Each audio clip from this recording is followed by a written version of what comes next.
안녕하세요. 시니어 라이프 비즈니스를 연구하는 최학희입니다. 이번 시간에는 소상공인인 시니어가 음식점 또는 프랜차이즈를 창업할 때 체크해야 될 3가지 플러스 3가지에 대해서 알아보도록 하겠습니다. 지금 치열한 경쟁이 있고요. 또 비용 상승의 부담이 있지만 퇴직자들이 막상 퇴직하고 나서 현금 흐름을 창출하기 위해 할 수 있는 선택지는 별로 없어 보입니다. 따라서 음식점과 프랜차이즈를 창업하게 되는 그 경우가 많은데요.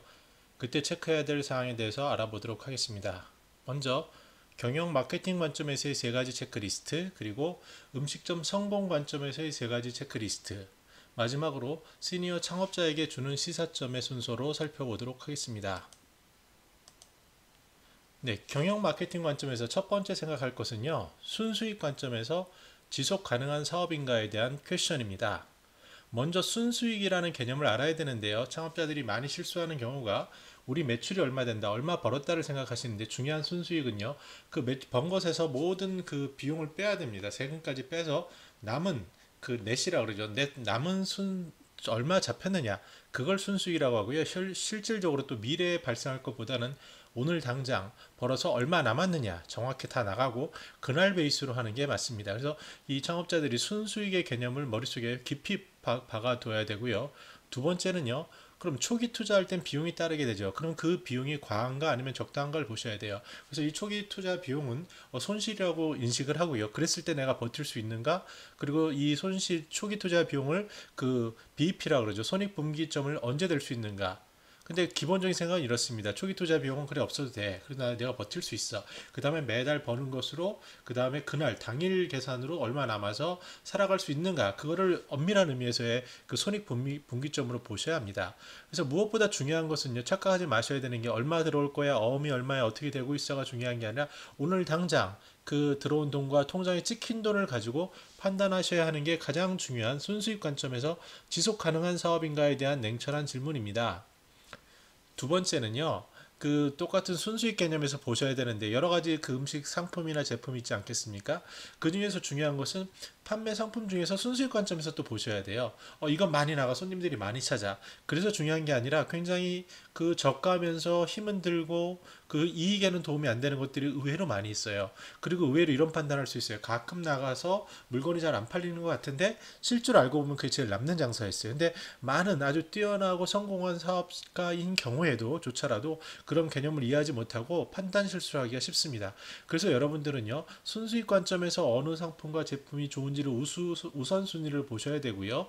이러한 이유는 뭐냐면 기회 비용이 발생하기 때문입니다. 제한된 시간과 노력과 그 에너지와 자원이 들어가는데요.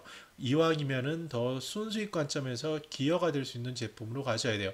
다만 그 미끼 상품이라고 할 수 있는 잘 팔리는 저가 또는 괜찮은 상품들로 인해서 옆에 있는 나은 상품을 고르게 되는 경우는 제외로 할 수 있습니다. 그 다음에는요, 데이터를 보셔야 되는데요. 거창한 데이터가 아니에요. 그날 찍힌 데이터만 그 엑셀표에 간단히 정리해서 그 흐름만 정확히 보더라도요, 엄청난 변화를 가져올 수 있습니다. 실제로 대기업, 프랜차이즈 뭐 대기업이나 이런 그 오너들이요, 보는 데이터들도 이와 별반 다르지 않습니다. 정확히 그 좀 더 세밀하고 그럴 뿐이지 그 관심사는 같기 때문이죠. 어느 매장에 어떻게 더 많이 왔고, 오늘 매출 동향은 어떻고, 어디서 빠져나갔고, 무엇이 잘 팔리고, 이런 것들을 볼 수 있는 데이터면은 충분하기 때문에 소상공인 입장에서도 그날 데이터 바쁘겠지만 그 데이터의 흐름을 보는 것이 큰 도움이 될 것입니다. 세 번째, 이게 좀 재미난 질문인데요. 경영 마케팅 관점에서는 판매하기 쉬운 상품인가? 판매하기 쉬운가? 직원들이 힘들어하지 않는가를 보셔야 돼요. 본인도 힘들지 않은가? 어떤 것은 굉장히 장사가 잘 되지만 매일 새벽 4시에 일어나야 돼요. 그리고 밤 12시에 가고요. 이런 것이 지속 가능할까요? 시스템을 갖추면 가능하겠지만 굉장히 어려울 수도 있습니다. 자, 예를 두 가지를 들어보겠습니다. 우리나라에 굴지 아이스크림 두 개 업체가 있었어요. A와 B라고 하죠. B는요, 굉장히 소비자가 보기에 맛도 있어 보이고 좋아 보이는 아이스크림이었어요. 그리고 품질도 더 나아 보였어요. 아주 상대적으로 약간. 근데 문제점이 있었습니다. 그건 뭐냐면 직원이요, 계속 아이스크림을 만들려고 노동을 해야 돼요. 그래서 여자 아르바이트 직원이나 뭐 종업원들은 할 수 없고요. 남자들이 해야 되는 거예요. 그러다 보니 이직이 굉장히 잦았습니다. 반면에 A 아이스크림은요, 그냥 그 점주 입장에서는요, 박스를 이렇게 세면 되는 거예요. 얼마 재고가 나갔구나. 그리고 용기에다 주기 때문에 용기가 몇 개 나갔구나를 통해서 재고 관리가 가능해요. 소상공인들이 의외로 겪는 그 문제점이 장사가 잘 될 때의 문제는요, 돈이 남는 것 같은데 비는 것 같네? 재고 관리도 안 되고 어디서 뭔가 문제가 있나? 이런 의심과 실제로 그런 일들이 많이 발생하기도 하는데요.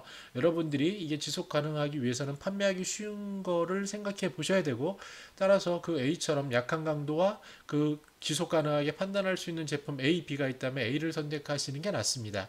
결과적으로 현재 한 20년 정도 지나 보니까요. A는 아직 살아 있고요. B는 많이 모습을 감췄습니다. 근데 그 중에 원인이 뭐냐 하나를 찝으라 그러면요.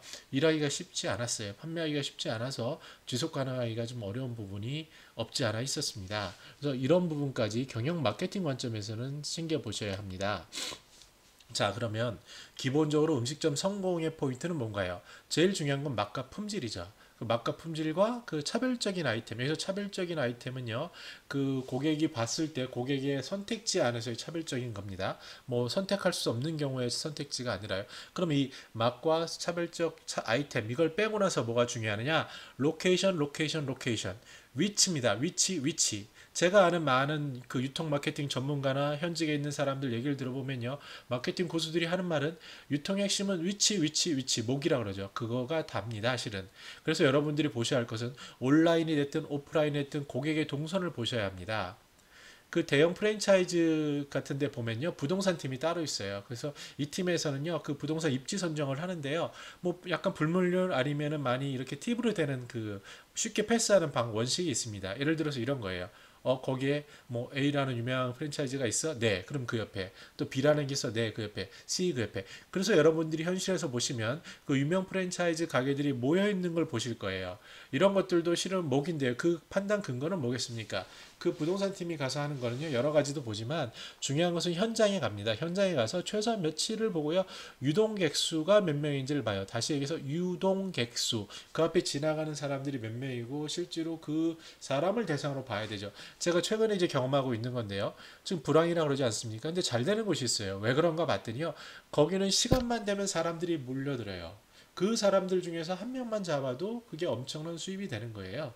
그래서 결국은 그런데 어떤 곳은 너무 괜찮은 곳이지만 오기가 힘들다거나 아니면 접근이 어렵거나 그 잘 몰라요. 이런 곳은 마음은 있어도 사람은요 물리적인 시간적인 제약 속의 한계를 느낍니다. 특히 먹는다는 것은요 배가 고파서 즉시 반응을 해야 하는 상품이에요. 그래서 그 즉시 반응을 하기 위해서 아주 유명한 곳이라면 갈 수 있지만 웬만한 경우에는 그 제한된 동선 안에서 움직이고 그 안에서 선택하게 됩니다.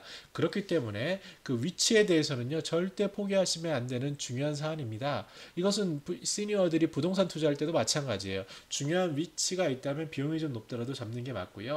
그렇지 않은 엉뚱하게 자기의 상상으로 여기는 될 거야라는 것은 아주 금물이에요. 심지어 그 횡단보도 하나만 가지고도 엄청난 차이가 나기 때문입니다. 그래서 여러분들이 가만히 관심 있게 보시고요. 중요한 것은 로케이션이 정말 중요하구나를 새롭게 인식하시기 바랍니다. 물론 차별적인 상품과 차별적인 전략과 기대 수익이 낮은 경우에는 제외로 할 수 있습니다. 두 번째는요. 가격인데요. 이 가격은 저렴하면 좋다? 맞는 것 같지만요. 일단은 지금처럼 어려울 때는 맞죠. 근데 이제 더 중요한 것은 뭐냐면 고객의 동선 안에서 고객이 온라인 오프라인 상에서 비교 가능한 곳에서의 그 적정한 가격이라는 겁니다.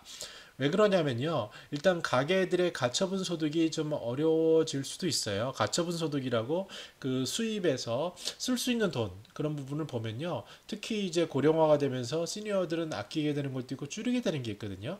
그런 부분들이 있고요. 두 번째, 가게 구조도 변했어요. 가게 구조는 지금 뭐 나이 드신 분들은 지금 4인 가구 대세 아니야 그러죠. 천만에요.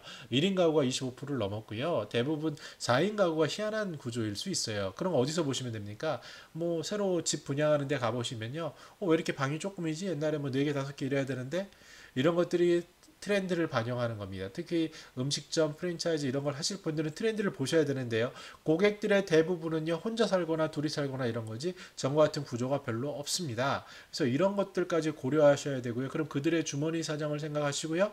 그러면 맛과 차별적 아이템을 빼고 나서 뭐냐? 가격이 결정적입니다. 그 가격은요. 그 고객들의 물리적, 시간적 제한 속에 동선 안에 있는 가격 비교상의 가격입니다. 아까 예를 들어보면요. 고객들이 몰려들었어요. 위치 때문에. 그 다음에 이제 보는 게 차별적인 거지만 그 다음에 중요한 것은 맛을 못 본 경우에는요. 가격입니다. 가격에 소구돼서 그쪽에 초이스할 가능성도 있기 때문에 그 고려해 보셔야 합니다.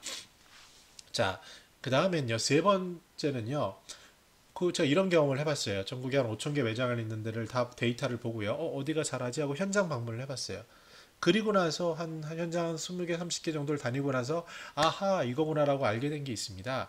왜 똑같은 프랜차이즈라면 똑같은 조건 아니겠어요? 입지도 비슷할 거고요. 그 유동객 수도 비슷하고요. 그런데 20배, 30배 차이가 30배, 40배 차이가 나는 거예요.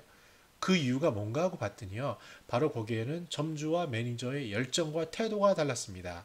다시 얘기해서 점주는요. 그 잘 되는 곳의 점주는요. 매일 새로운 걸 연구해요. 그리고 고객들을 세밀하게 보고요. 뭔가 새로운 대안을 가지고 열정을 가지고 대응을 해요.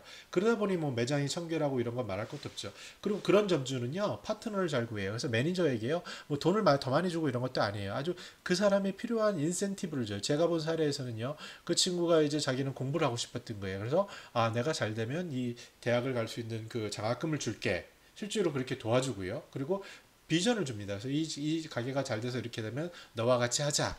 뭐 이런 것이 그 빈말이 아니라요. 실제로 구선을 개선을 하다 보니까 그 매장은 사람이 보면 압니다. 바뀐 것이 있어서 느낌부터 달라요. 그래서 배열, 위치까지 다르죠. 예를 들어서 뭐 빨래를 갤 때 그 주부들의 그 정성껏 하는 거랑 뭐 저 같은 사람이 개는 거랑 차이가 있지 않습니까? 그런 확연한 차이가 느껴집니다.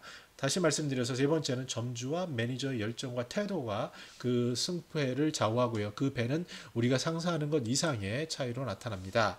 그럼 다시 한번 정리해 보죠. 경영 마케팅 관점에서 세 가지는 뭐라고요? 네, 순수익 관점에서 지속 가능한 것인가? 두 번째는 판매 상품 중 순수익 관점에서 어떤 것이 기여가 크지? 그리고 판매하기 쉽지? 약간 좀 스마트해지셔야 돼요. 내가 열심히 노력만 하면 되겠지. 굉장히 중요하고 기본이지만요. 그것보다도 조금 더 생각을 하시려면은 좀 데이터를 보셔야 돼요. 그 데이터는 별게 아니라요. 그날 들어온 현금 흐름표, 그날 나간 돈, 상품이 몇 개 팔렸는지, 시간대는 어떤지에 대한 작은 메모와 그것을 쭉 매일매일 보다 보면 아이디어가 생기고 식견이 떠오르거든요. 그런 작은 노력들이 가능합니다. 그래서 여러분께서는요, 경영 마케팅 관점에서는 순수익 관점에서 생각하는, 그러니까 결국 남는 돈이 얼마고 내가 쥔 돈이 얼마인지에서 생각하는 게 중요합니다. 두 번째, 그럼 음식점 성공 창업 관점에서는 어떻습니까? 당연히 맛과 차별적 그 아이템은 중요하죠. 근데 그거 외에 기본적으로 위치, 그리고 또 위치입니다. 더 고민하시고 직접 현장에 가셔서 보셔야 돼요. 정말 유동객 수가 얼마가 되는지를 정말 면밀하게 보시고요. 그 중에 한 명을 받으면 어떻게 되지를 고민하셔야 돼요. 그 다음에 가격인데요. 가격은 가격 동선에서 고객들에게 그 너무 비싸지 않은 적정한 그런 가격이어야 합니다. 그 다음에 점주와 매니저의 열정과 태도 그리고 공감입니다. 참고로 가격에 대해서 하나 더 말씀드리면요. 유명 프랜차이즈업에서는 가격 할인이라는 말을 쓰면은 굉장히 싫어하고 이거를 사교에 어긋나는 행동으로 봅니다. 그 이유는 뭐냐면요. 가격이 적정한 가격이 중요하지 고객들에게 덤핑을 주거나 이 품질에 자신 없어 준다는 느낌을 주지 않기 위한 겁니다. 그래서 이 부분은 착각하지 마셔야 되고요. 중요한 것은 고객 동선상에서 적절하고 그 수용 가능한 가격인지 이왕이면은 그럼 맛도 좋으면서 저렴한 것은 당연히 값입니다. 자, 그러면 시니어 창업자에게 주는 시사점은 어떤 걸까요? 중요한 거는요, 기본과 핵심부터 하시는 거예요. 왜냐하면 시니어 창업자들이 뭐 여러 사람을 두고 시스템과 돈을 가지고 하는 게 아니지 않습니까? 그러면 대부분 본인이나 가족, 뭐 지인 정도인데요. 그러면 기본부터 잡으셔야 돼요. 그 핵심부터 바로 잡는 게 기본입니다. 그래서 그 기본의 핵심의 생각은 순수익 관점이에요. 우선순위에서 자원의 게 또 기회비용이 발생한다는 걸 생각하셔서 어떤 것이 순수익 관점에서 지속 가능하고 어떤 것이 순수익 관점에서 더 나은 선택인지 어떤 것이 순수익 관점에서 조금 더 효과적이고 효율적인지에 대해서 고민하셔야 합니다. 그리고 두 번째는요. 사업이니까 세밀한 관찰을 하셔야 돼요. 고객들. 그리고 작은 혁신들이 계속 일어나야 되고요. 개선들이 일어나야 됩니다. 처음부터 그런 게 아니에요. 기본 잡고 나서 그게 시스템이 갖추고 나면은 그런 노력들을 해야 됩니다. 그리고 낙관을 금지하셔야 돼요. 무슨 말이냐면 잘 될 것 같으시죠? 절대 안 그렇습니다. 특히 한국 사회에서는요. 이 트렌드와 이 변화가 너무 심하기 때문에요. 진지하게 고민하셔야 돼요. 들어온 돈, 통장에 찍힌 돈을 가지고 현재 있는 돈을 중심으로 이게 지속 가능한가? 변화는 없는가? 하고 진지하게 고민하셔야 돼요. 한국처럼 빨리 변하는 이런 특히 요식업이나 음식업 이런 쪽에서는요. 낙관하고 이걸 근거로 이렇게 될 거야라고 하는 순간 큰일 납니다. 그래서 제가 만나본 그 훌륭한 창업자들은요, 다음 넥스트를 생각을 하세요. 그래서 기본에서 충실하고 그 다음에 혹시 여기서 그 현금을 만들어서 그 안정적인 구조를 만들어 놓고 이게 지속 가능하게 한 다음에 그 다음에 이제 거기서 다시 점프할 수 있는 부분을 생각하는 그런 지혜가 필요합니다. 이런 게 왜 어디서 나왔을까요? 그런 분들은요, 여러 번 망해 보셨어요. 그래서 정말 업앤다운을 많이 겪으셨기 때문에 쉽지 않다는 것을 아십니다. 그렇기 때문에 새롭게 시니어 창업에 대해서 특히 음식이나 프랜차이즈를 생각하시는 분들은 이런 분들을 반드시 유념하셔서 생각하시기 바랍니다. 네, 제가 이런 시니어 라이프에 대한 이슈, 라이프 스타일, 그리고 경험의 확장, 이런 부분하고요. 시니어 비즈니스 이슈, 그리고 비즈니스 트렌드, 이런 분석들을 다루고 있습니다. 그래서 여러분들이 구독하기 눌러주시면 많은 힘이 될 것 같습니다. 고맙습니다.